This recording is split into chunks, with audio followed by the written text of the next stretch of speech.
Então, nação palmeirense, vamos falar sobre a grande vitória do Palmeiras diante do seu rival Al Ahly por 2-0.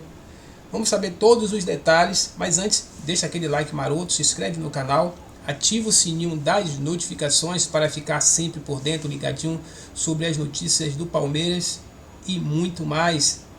Então, sem mais demora, bora direto pro vídeo, galera. Olá, muito boa tarde a todos. BetBox TV no ar nesta quinta-feira, feriadão de Corpus Christi em quase todo o país. A gente demorou um pouquinho mais do que o previsto, mas agora sim estamos no ar com tudo desse pós-jogo aí do Palmeiras, primeira vitória do time palmeirense lá na Copa do Mundo de Clubes. Aqui ao meu lado, meu parceiro, Rodrigo Lazzarini.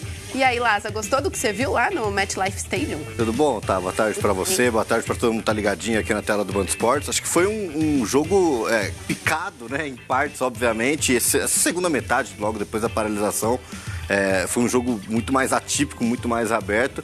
Mas do que eu vi do primeiro tempo, eu gostei do Palmeiras. Até o Al Ahly começou melhor, mas depois as mexidas, logo depois do intervalo, deram resultado, né? O Flaco entrou muito bem, né? Atrapalhou ali, participando diretamente do primeiro gol contra, e fazendo o segundo, né?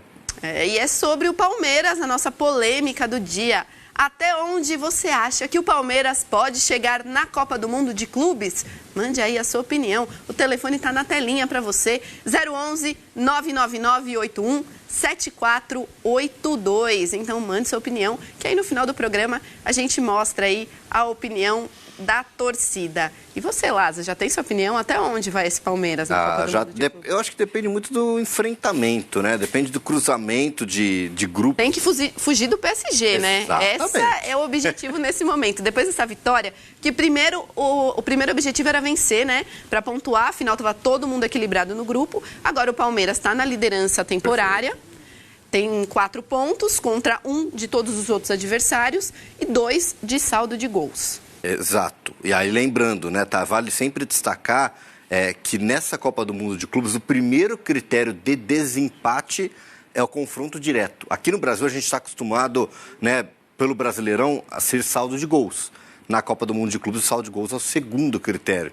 Então esse primeiro de confronto direto é fundamental, né? O Palmeiras já tem um empate com o Porto e tem uma vitória com o Al Ahly. Então agora, esses dois times se enfrentam na última rodada. Então na teoria, se o Palmeiras vencer, né, o Inter Miami por 2-0 também e o Porto não fizer um 4-0 no Al Ahly ou um Al Ahly não fizer 4-0 no próprio Porto, o Palmeiras já pode ser o líder, né, do grupo. Então é isso. E aí, na teoria, fugiria do PSG. Porque o PSG a gente já está projetando que vai ser o primeiro time do Grupo B, né? Pelo que a gente viu na primeira rodada do PSG, né, os 4-0 sobre o Atlético de Madrid, e depois de ter sido campeão da Champions também, todo mundo imagina que esse PSG aí, que é o próximo adversário do Botafogo, inclusive, vai liderar o grupo. Mas calma, né? Tem muita água para rolar embaixo das pontes aí, tanto do Grupo A quanto do Grupo B, mas o torcedor palmeirense já está fazendo conta, né? Já está sonhando, já está querendo fazer a chave ali, já está querendo ver onde esse Palmeiras vai. Mas falando sobre o jogo de hoje, o Palmeiras fez um primeiro tempo de assustar, né, Laza? Aquele cartão vermelho para o Veiga deu um mini infarto ali para todos os torcedores que estavam no estádio presente, para quem estava assistindo em casa também. Também, né? Mas assim, eu acho que a gente tem que colocar também, né, tá?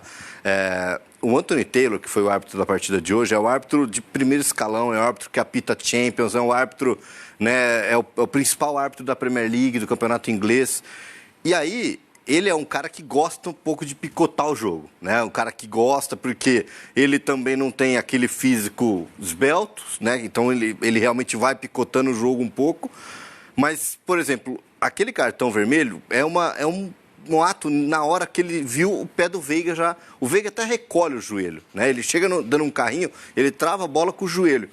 Mas o pé direito dele está um pouco acima. Então, como ele consegue, ele dá essa levantada, no campo, o Anthony Taylor entende realmente que pode ser um vermelho direto. A intervenção do VAR foi bem correta, porque não era falta, né, para cartão vermelho. Eu ia perguntar a sua opinião. Na sua opinião, o amarelo estava de bom tamanho no lance. Bom tamanho, né? Exatamente. Né? É uma falta até perigosa, né, pelo jeito que o Veiga vem.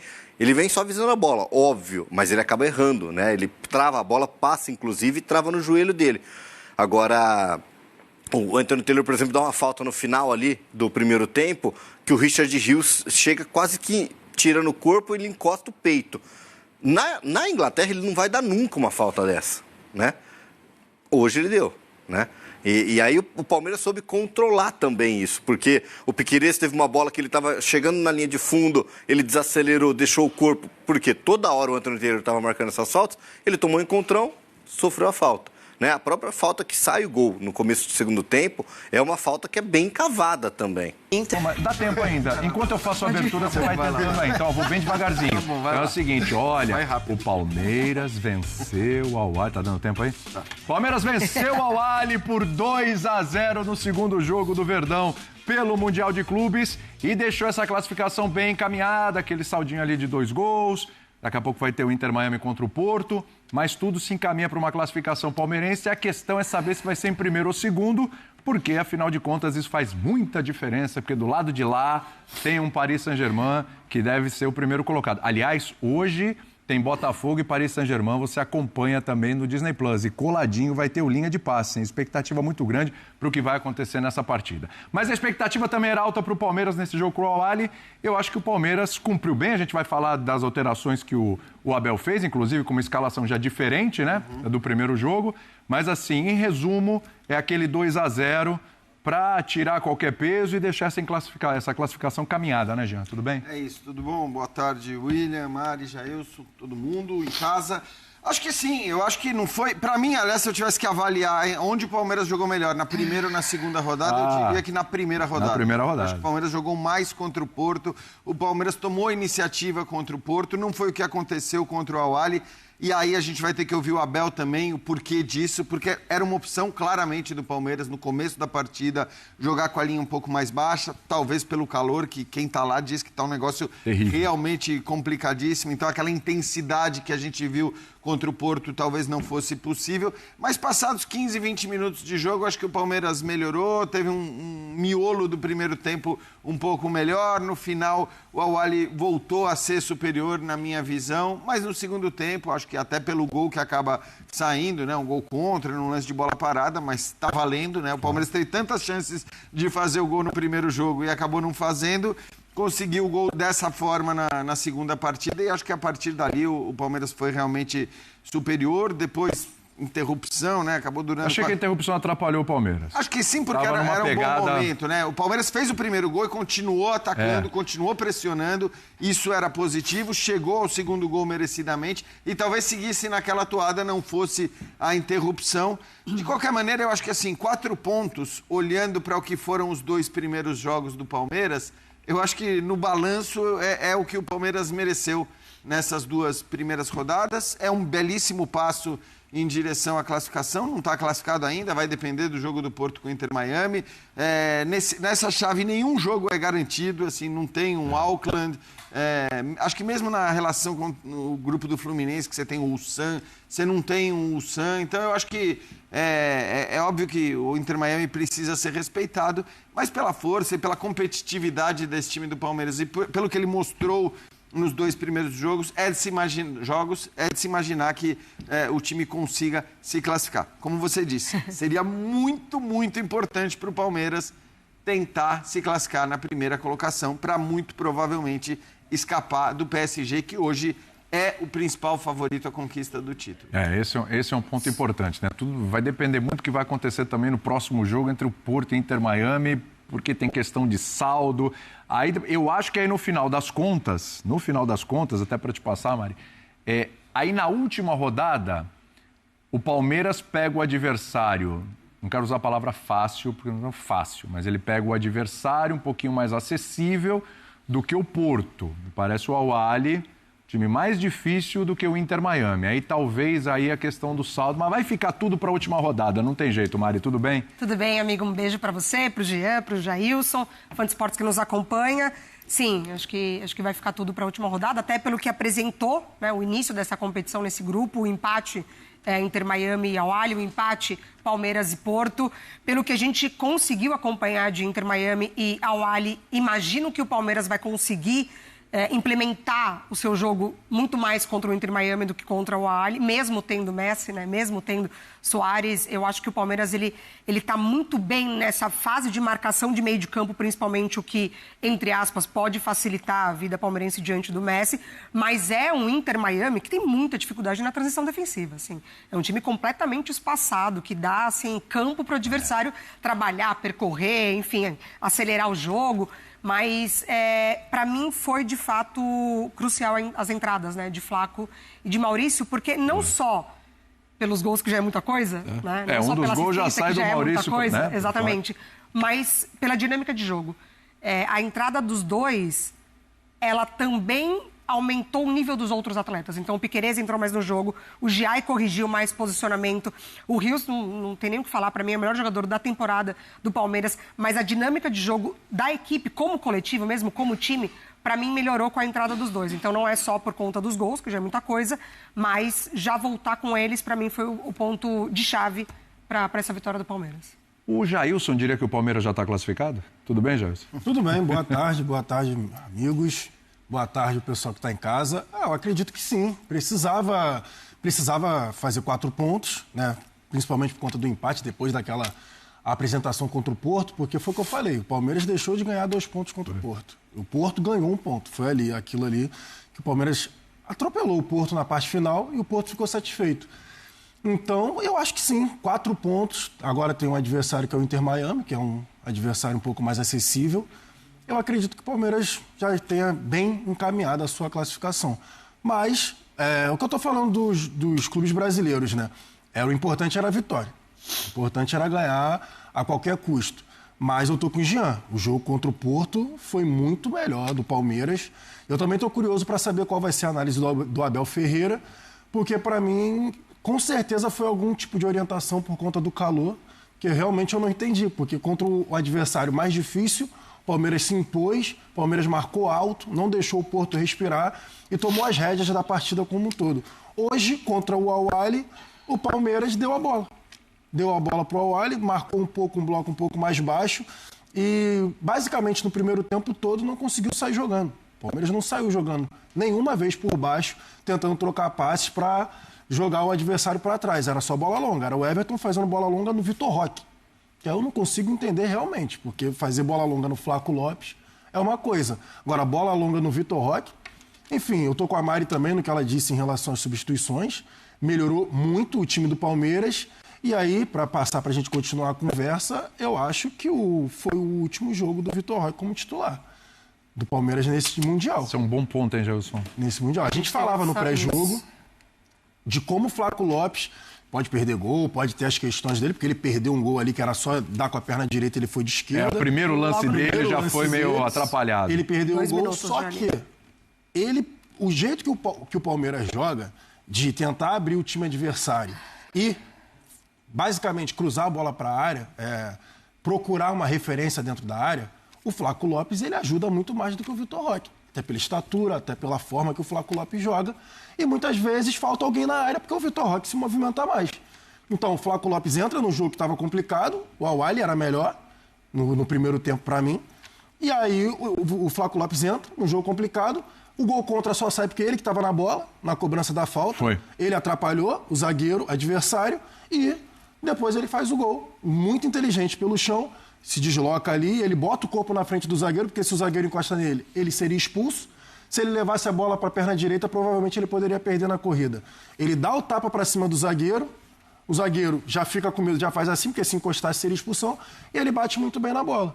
Então, eu não vejo mais motivos pro Flaco Lopes ser reserva do Vitor Roque. Sendo o mais sincero possível, e a gente estava falando 25 milhões de euros, né, Mari? Que a gente estava pesquisando ali, que foi o valor do Vitor Roque. Mas, no momento, o Flaco Lopes, para mim, entrega mais pro time do que o Vitor Roque. Você acha que é por aí? Eu acho que o adversário vai facilitar a titularidade do Vitor Roque na última rodada da fase de grupos.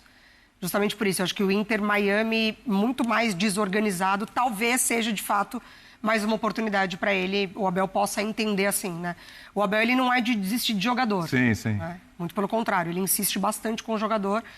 aquilo que a gente sempre pontuou aqui, né? A gente não está no dia a dia, a gente não acompanha treinamentos, então a gente tem que acreditar ali que o treinador, principalmente, ele se apega muito. Você acha que ele vai dar mais uma chance para o Vitor Roque justamente por essa característica? Eu acho que larga com o Vitor Roque de novo? Eu não cravo que ele não largue com o Vitor Roque, justamente por isso, porque eu acho que o Inter Miami oferece essa oportunidade para ele. Você acha, hein? Eu preciso ser coerente até com o que eu falei depois do jogo contra o Porto, que eu até imaginava, eu falei, olha, acho que se houver mudanças tal, e devem haver mudanças, talvez seja no centroavante. Eu imaginei que o Flaco pudesse começar o jogo de hoje já. Eu também.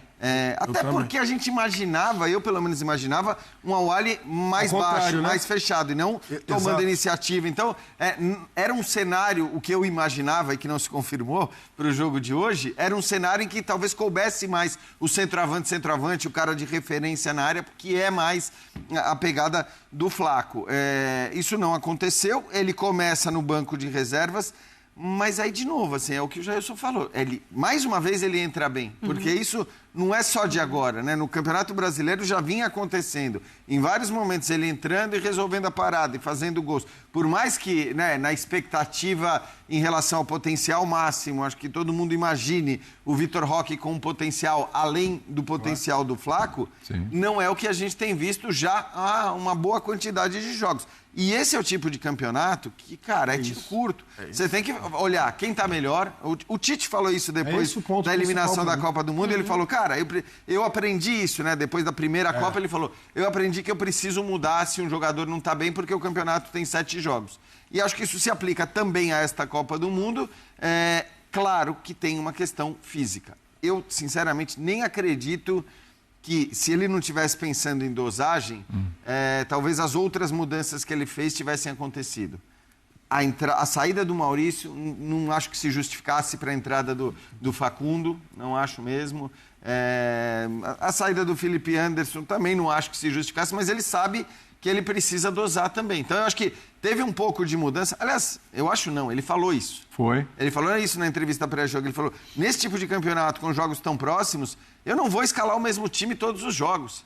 Então, eu acho que quando ele toma as decisões que ele tomou de mudanças, tem muito mais a ver com uma questão física do que com uma crença de que, sei lá, vou tirar o Maurício e colocar o Facundo Torres e o time vai voar. Vou tirar o Felipe Anderson e colocar o Veiga que o time vai voar. Acho que não é isso. Muito embora no último programa que a gente... Aliás, o primeiro, né, com relação ao Palmeiras, a gente estava conversando sobre isso aqui, do Veiga, e você, o Birner, o Calçade também, estavam pensando numa possibilidade do Veiga entrar mesmo nesse jogo hoje. Para ser justo, até o Birner falou mais... Eu não imaginava o Veiga jogando aberto pelo lado direito.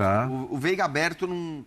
Eu acho que ele não funciona tão bem assim. Tanto que quando começa o jogo, todo mundo imaginou, né, o Facundo aberto como... Pela direita como Felipe Anderson, isso, foi o que eu imaginei. O Abel falou isso. Eu também imaginei. Ele falou que o Estevão cairia pela esquerda. O Estevão pelo lado esquerdo e o Facundo, né, fazendo a função do Felipe Anderson. Foi para a esquerda com 19 minutos. O Estevão estava na ponta direita. 19 minutos ele inverteu. O que aconteceu depois de alguns minutos era uma inversão ali, Veiga e Estevão. Isso, não o Facundo ficou abertão do lado esquerdo. Então, exato, assim, no fim, acho que ele surpreendeu todo mundo, até mesmo quem achava que o Veiga fosse entrar. Mas é isso, não me parece que as mudanças sejam por deficiência técnica dos que saíram. Era mais uma questão, acho que, física, portanto é possível que eles voltem. O Palmeiras também vai ter que pensar agora na questão dos cartões. O Richard Rios, que eu tô com a Mari, talvez seja o cara que tecnicamente mais entregou na temporada, tomou um cartão idiota, mas de uma estupidez no final do jogo, dando uma bica ali para arquibancada, que não pode. Ainda mais ele. Ainda mais ele, com a importância que ele tem. E o Aníbal Moreno. Puxando a perna. Que eu ia falar, porque é o seguinte, a pausa que rolou por conta do raio lá, assim, os jogadores estão no ritmo, na voltagem 220, estão correndo de um lado para o outro. Rolou a pausa. E aí ficou o tempo, eu não sei quanto tempo ficou. O corpo esfria. Exatamente, o corpo esfriou. Na volta, o primeiro tapa, né, o primeiro tiro que o Aníbal teve que dar, que foi no contra-ataque do Al-Ahly, ele deu o tiro para correr atrás do cara, correu pra caramba, conseguiu ali dividir, atrapalhar, só que logo depois ele sente. E aí eu não sou médico aqui, mas geralmente quando é esse tipo de lesão, geralmente é estiramento. E geralmente também o cara não consegue voltar. Ali no mínimo ali umas 2 semanas, 3 semanas. Então tem que ver se realmente for confirmado. Sim. Porque, eu até estava falando com a Mari, será que foi cãibra e tudo mais? Eu falei, pô, ficou parado esse tempo todo, voltou. No primeiro tapa que o cara dá, ele sente ali, eu acho que não é cãibra, não. É a forma como ele sai também, que pode ser a forma que ele sai, bota ali a mão no rosto, pode ter sido estiramento. Então... Ele foi a grande surpresa, né, deste Mundial no sentido de virar titular do Palmeiras. Ninguém imaginava. Para todo mundo, a dupla de volantes seria Emi Martínez e Richard Rios. E o Emi foi para o banco. É o setor que o Palmeiras está melhor servido ali, né? Tem o Lucas Evangelista também. Quer dizer, não é que o Palmeiras... se é necessário. Isso. Não é que o Palmeiras não tenha alternativas. Sim. Mas hoje o Richard Rios me parece um jogador importante, né? Ele fundamental. Que é sempre... ele cobre uma área de E tecnicamente, para mim, ele é acima de todos os outros da função. Isso. Tem o Evangelista, tem o Emi Martínez e tem o Aníbal Moreno. Por exemplo, a jogada que o Rios faz pelo lado esquerdo, ali a herança dele de salão, que a gente já está falando na hora, que ele já vai penteando a bola, procurando ali a linha de fundo. Nenhum outro volante do Palmeiras vai fazer isso. E assim, nação palmeirense, chegamos ao final deste vídeo. Mas antes, queremos saber de você, né? Vamos deixar uma pergunta no ar. Você acredita que o Palmeiras vai se classificar dessa fase de grupo? Deixe nos comentários aí.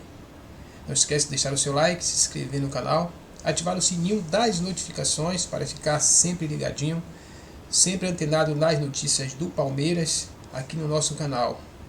Vamos dar os créditos aí para a ESPN Brasil e também para o Band Esporte. Ok? Bom, um abraço a todos. Eu vou ficando por aqui. Fiquem com Deus. Nos veremos no próximo vídeo.